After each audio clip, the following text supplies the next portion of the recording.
Okay, story of Small Earth. So it was a science fiction story. It, I think I go over to the edge of this thing. And that's it. Oh, no, this is just another... I never remember this one. It was about a Earth colony where what had happened is that the people that colonized this planet there had been no, it was a hard science fiction too, so there had been no contact with any alien life forms or anything like that. Like, it was just about people having colonized space. And this particular colony was on a planet that a galactic empire, advanced alien race, had basically deemed a national park. And they were like, they saw like people as like this mundane kind of invasive species, and so they kind of just showed up, and they were like, they basically like showed up to this planet and kidnapped everybody, except because basically they were trespassing, and so they kidnapped everybody on the planet except for children. Specifically, there was like a group of kids that were in not a daycare, what's it called? Like a nursery ward. There was like a group of children that were there, and the park ranger aliens missed them, and so they my throat's getting very parched. That's why I needed the water. And so the way that this station worked, the way that this colony worked, is that there was a space station, and the space station was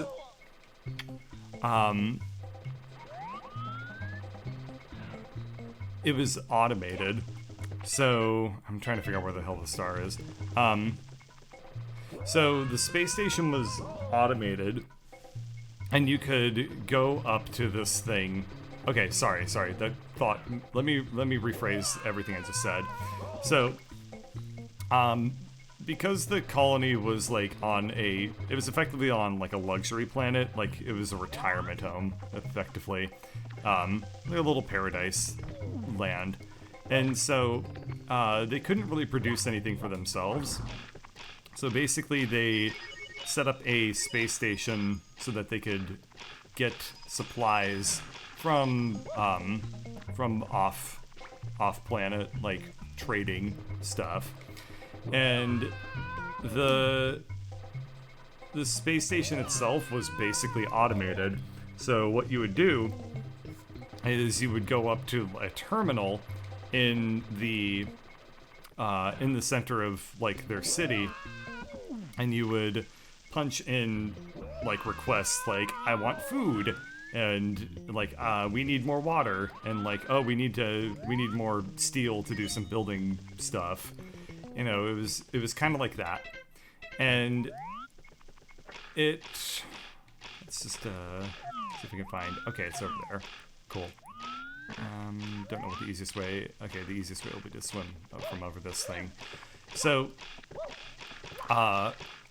what happened is, after the Galactic Empire Park Rangers kidnapped everybody, kidnapped all the adults, this creche of children grew up basically without any parents or anything at all. So, but there was enough technology and automation and stuff like that they were able to survive all the same. And okay, that star. Should be able to just grab it. Okay. And so what ended up happening was they figured out how to get stuff like basically sent down from the space station that orbited this world by just like making requests to it. And expressless elevator, hurry up. I don't know what that means. I have... Oh, okay, I know which one it is. And so when these kids discovered this thing, what ended up happening was that they formed a religion around it, because they were able to be like, okay, we've been abandoned on this world.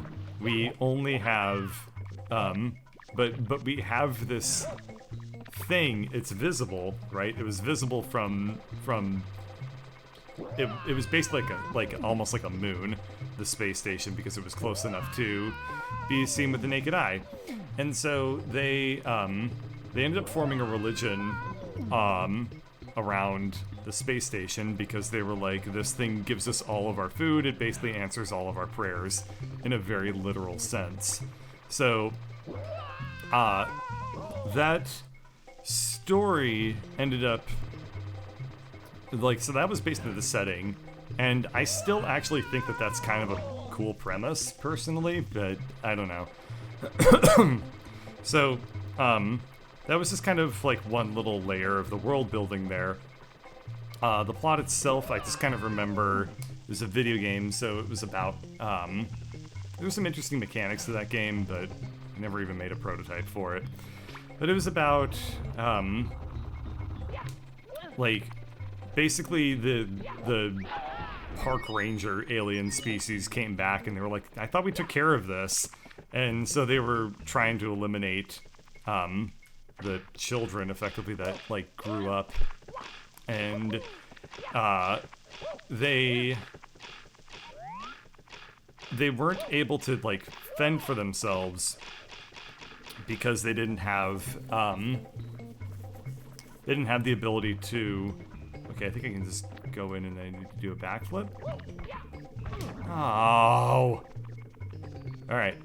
So it was about you having the kids weren't able to fend for themselves because they didn't have any like ability to manufacture or anything like that. And what had happened is that the space station effectively stopped working. So while they were trying their best to fend off this threat, they weren't able to get any supplies because effectively God had abandoned them. And the whole story kind of revolved around them trying to go. Yeah. It was about them, as a desperation move, attempting to build a rocket ship so that they could fly it up to communicate with their god directly. And then upon getting up there, they realized that like their deity was actually a space station the entire time. And I mean, obviously, now that I think about this, the invention of the telescope would have blown a huge hole in this plot. Damn it, I'm not gonna be able to do this because Mario got stuck. Okay, we got it. So it was about. So the main characters got on the spaceship and they went into their own god to basically try and figure out like why it had stopped answering their prayers. And what ended up happening was the Tiny Huge Island next. One of the last requests to this thing had resulted in the itty bitty secrets. So I guess I need to be small Mario. Okay, legs to the course. What had happened was the chutes that like moved like freight around in the spaceship. Sorry, in the spaceship was they had malfunctioned. They were unable to deliver any more goods, and it ended with the main character undoing the thing that that had like stuck up the chute, and in the process like the freight that had been kind of backed up within the delivery like mechanism destroyed the ship that they had used to get up to the space station in the first place. So it ended with the main character being stranded on this space station, being unable to communicate with anybody back home, and then wow, and then finding a terminal inside the space station which was used to like fire up requests for more goods and stuff like that. So it just all of a sudden, like all of the prayers that didn't go through the system, he was able to just like sit at the terminal and like start processing them and like answer them. And that's how the game ended. And I still think that that's overall kind of a decent story. Like, I don't know. Maybe it's a very cerebral kind of ending because it just ends with the main character like accidentally like transcending into becoming a deity purely by just this weird sort of coincidence. I don't know. I think it was neat. I think it was I kind of like stories that just sort of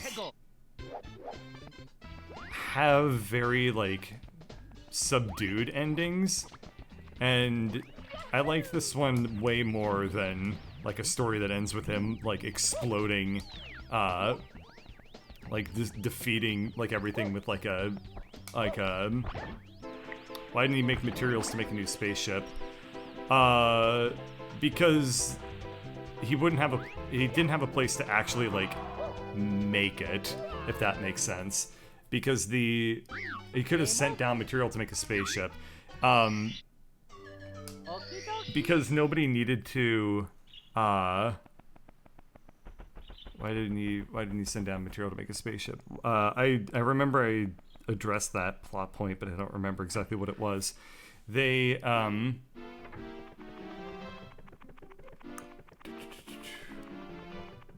oh, he didn't have a way of communicating with anybody because the antenna that received communications back from the space station was broken, and he didn't have a way of letting anybody even know that it was broken in the first place.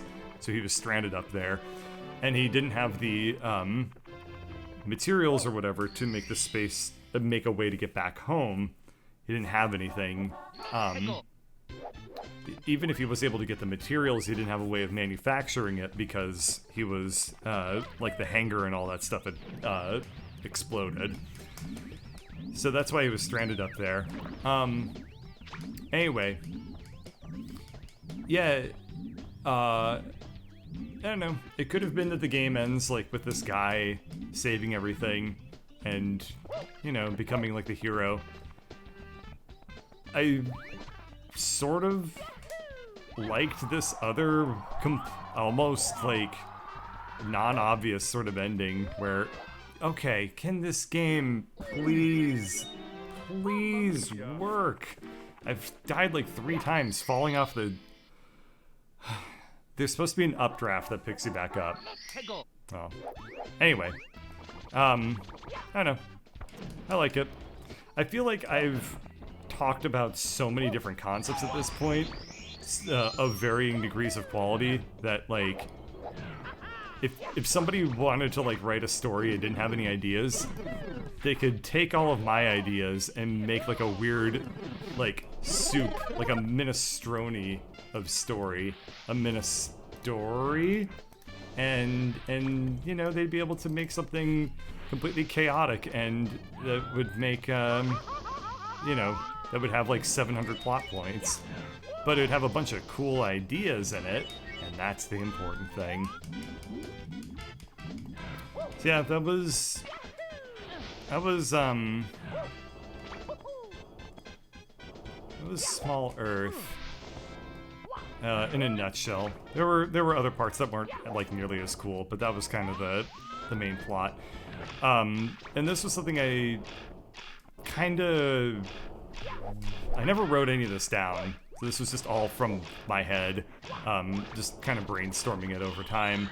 And you might be noticing that story is dramatically better than any of the other ones I've described. What a difference, a couple of... I don't even know...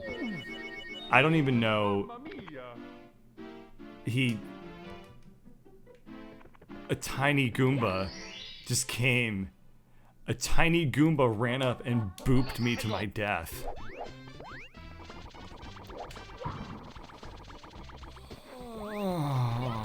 This level isn't even hard. Tiny Huge Island is like one of the easiest levels in this game. And I've died way more than I want to admit. Good thing there's no photographic evidence of it happening. Yeah, so that one I never really wrote down or anything like that. That was just kind of me recounting all of it from memory. Nothing else really too interesting about that one. There was another video game story that I worked on. I'm just as amazed as anybody else, realizing how many stories I've thought of over the years, but I got another one. So this one was... It was...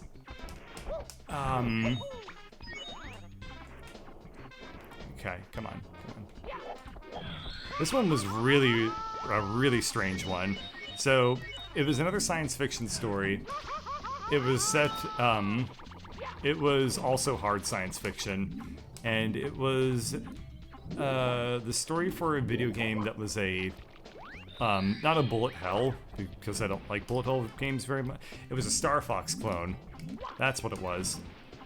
Yeah, that one kind of started to go places, but then ultimately didn't. I actually did a little bit of programming for the Star Fox clone. Ultimately didn't finish it. Can I land on this thing or no? Oh gosh. I'm gonna just jump, right? I'm gonna get booped! Okay. Okay, that was close. Oh god, I'm gonna get booped again. Okay, okay, we're good. I think the last itty-bitty... God.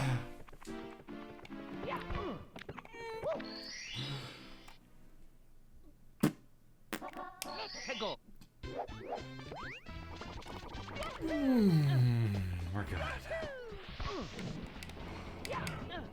Okay. So it was a Star Fox style game, and the problem that I have with the problem that I ran into very quickly as I was brainstorming and working on a story for this game is that making a good story for either like a shoot 'em up game or a Star Fox game is actually really, really hard. Almost all of the best thing I could come up with as I was thinking through all these plots, I was like, all I'm really arriving at is nothing other than like space fascism, right? Like all it ends up being is like we're in a galactic war with, you know, some hootenanny or another, and it ends up just being about like, I don't even know, game. I don't even, what do you want from me? I don't even know what happened there. So, I tried to come up with a story that was going to be a lot more interesting than space fascism X, like, you know, space fascism story number like 5,000 or whatever. So I ended up coming up with space fascism story number 5001, and believe me, this is kind of an interesting game premise. I probably still needed a little bit more workshop time to really start to... I'm gonna fucking die again. Okay, good. Okay. So, the direction I ended up going with the story was that it was set in a future where AI had basically taken over everything, and so people were basically warring with each other specifically because it gave them employment. Pretty rough concept, but they were like, they effectively made a jobs program out of killing each other, and so there were I don't even know what happened there. So all of the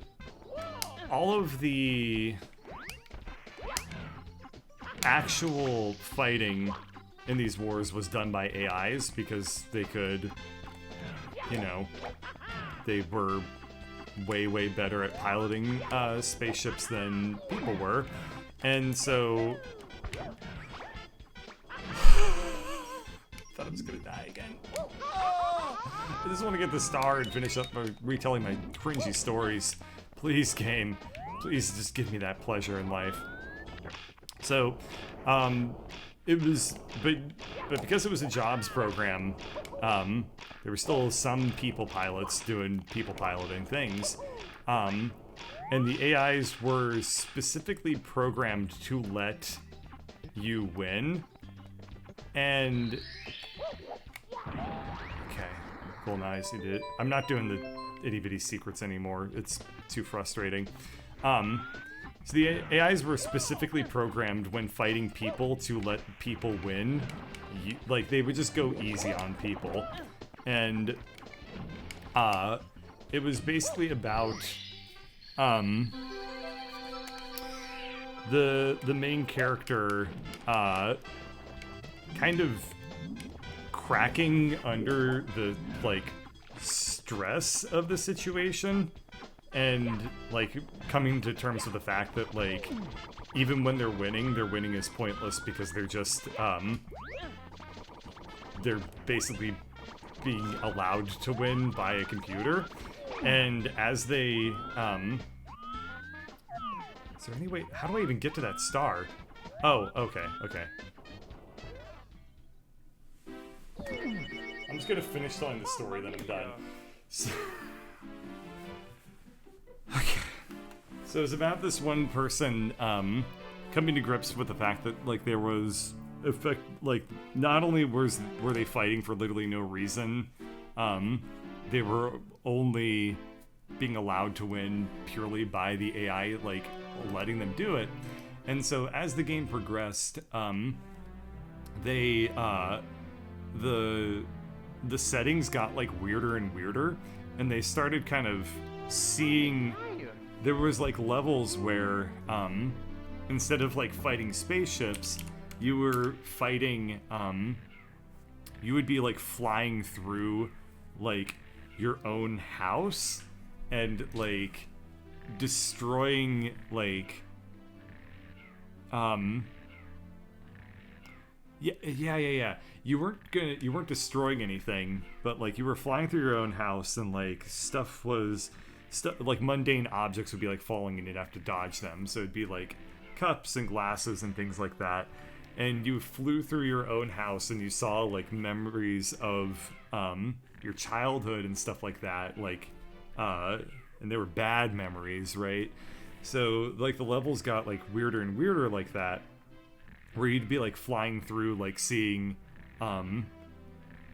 like, your...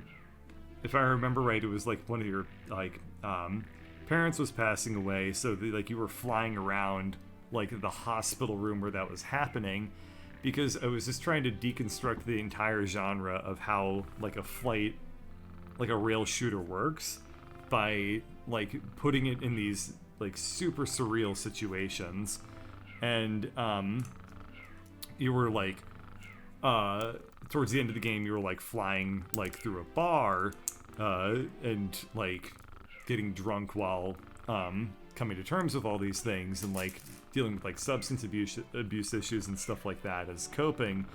And eventually, at the very end of the game, it descended into Galaga. So it went from being 3D to just a 2D shoot 'em up, and you played through it a little bit, and then after like 3 seconds of like a first of that level, it just said game over, and like that was it. And I think that of all of the plots you could ever write for like a rail sim Star Fox game, there's no way that that one, well executed, would not be like by far the best one. It's just because like it's actually way beyond like just blowing shit up and fighting galactic empires and stuff like that. I don't know. I really like that one. In terms of the concept, I don't know, in terms of execution, obviously I'm never gonna make it, so I don't know how it would actually happen in practice.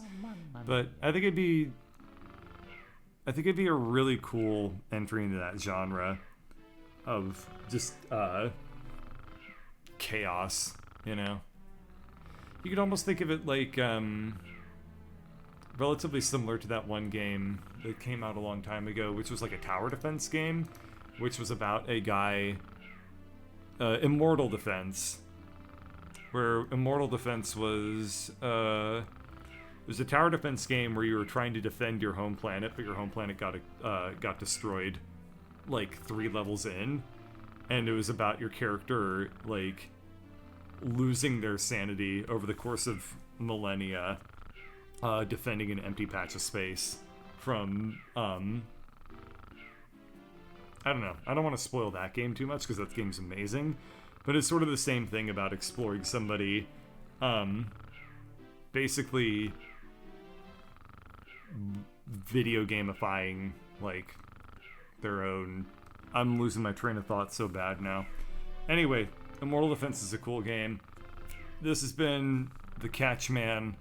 I am signing off for the night. Take care, everyone.